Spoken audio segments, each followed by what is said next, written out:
আল্লাহর অভিশাপ নেমে পড়বে এবং একে একে তারা মুসলিম রাষ্ট্রগুলোকে ধ্বংস করে দেবে, মুসলমানদেরকে সারা বিশ্বের কোথাও টিকতে দেবে না।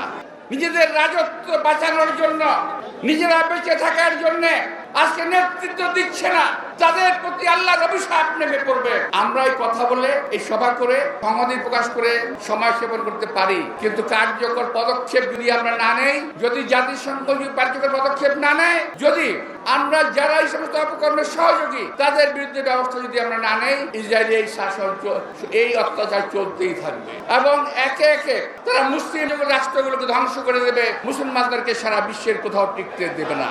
আমরা এটাও খেয়াল করেছি, শুধু ইসরায়েলে নয়, আমাদের প্রতিবেশী দেশেও মুসলমানদের উপর অত্যাচার হচ্ছে। আমরা সেটার প্রতিবাদ করি না, আমার রাষ্ট্র প্রতিবাদ করে না, আমরা প্রতিবাদ করি না।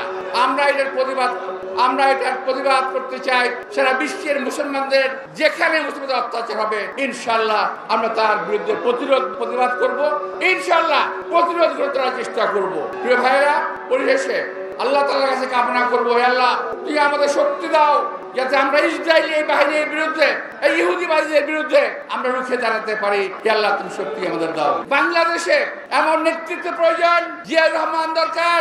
এই জিয়াউর রহমান যিনি সারা বিশ্বের মুসলিমদেরকে নেতৃত্ব দিতে পারবে।